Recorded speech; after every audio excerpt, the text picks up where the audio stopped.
Hello, everyone, and welcome to week 12. This week, we're focusing on what to do when things start to feel intense and out of control in session. Whether it's anxiety, panic, anger, or dissociation, your ability to recognize distress and respond effectively can make all the difference in helping a client regain a sense of calm and safety. We'll look at some simple, powerful techniques for de escalation and grounding, and I'll give you language you can use to guide a client through them gently and respectfully. Here's what we'll be covering today: core ideas behind crisis intervention and de escalation, what grounding is and how to use it, specific strategies, including stop, 54321, and hand on heart. These tools may seem simple, but they can be incredibly effective, especially when a client is overwhelmed and emotionally flooded. Let's start with de escalation. De escalation is what we do to help someone feel safer, calmer, and more in control during a moment of emotional intensity. It's about reducing tension without dismissing emotion. Here are a few guiding principles. Stay calm yourself. Your tone, posture, and breathing matter. Validate your client's feeling, even if you don't condone their behavior. Give space, both physical and emotional. Use clear, simple, directive language. Avoid any sudden movements or strong reactions, and let the client regain a sense of control. De escalation doesn't mean shutting down a client's emotion.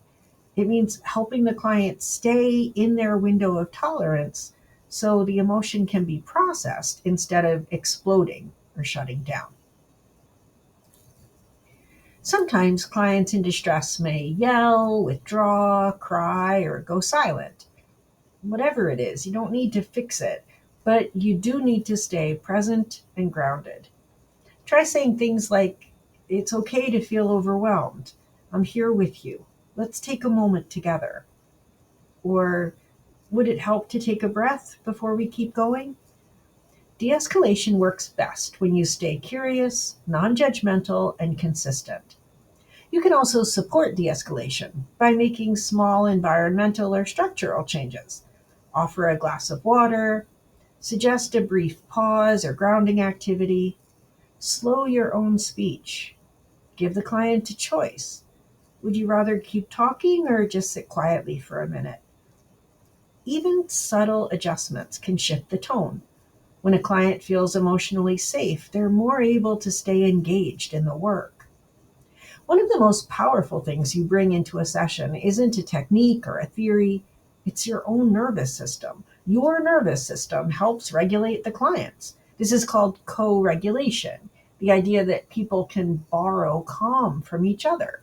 It happens all the time in close relationships, often without words. A child calms when held by a caregiver. A friend's presence steadies you during a panic attack. A teacher's calm voice helps settle a class down. In clinical work, you are the regulating presence. If your voice is steady, your breathing is slow, and your posture is open, you're signaling, "It's okay to settle. I'm not afraid. You don't have to carry this alone." And the opposite is also true. If you become tense, anxious, or reactive, the client is likely to escalate, even if your words are soothing.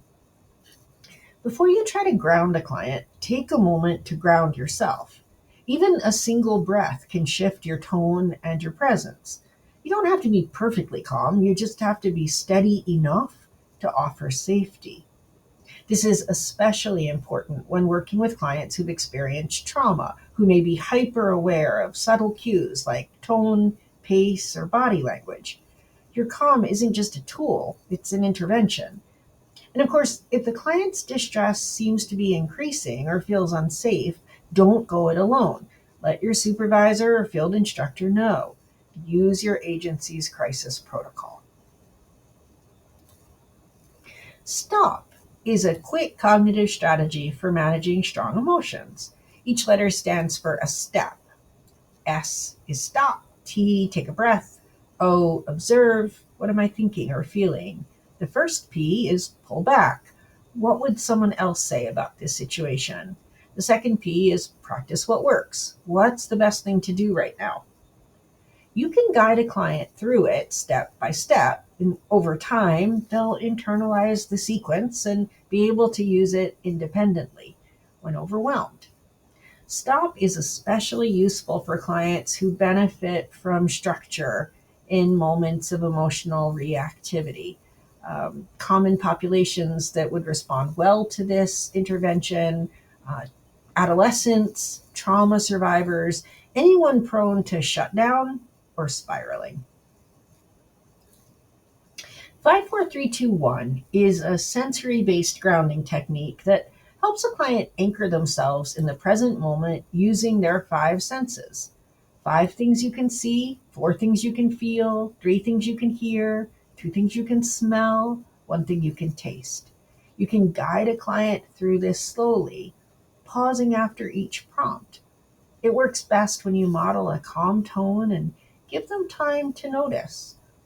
It's especially effective with panic, flashbacks, or dissociation when the client feels disconnected or flooded.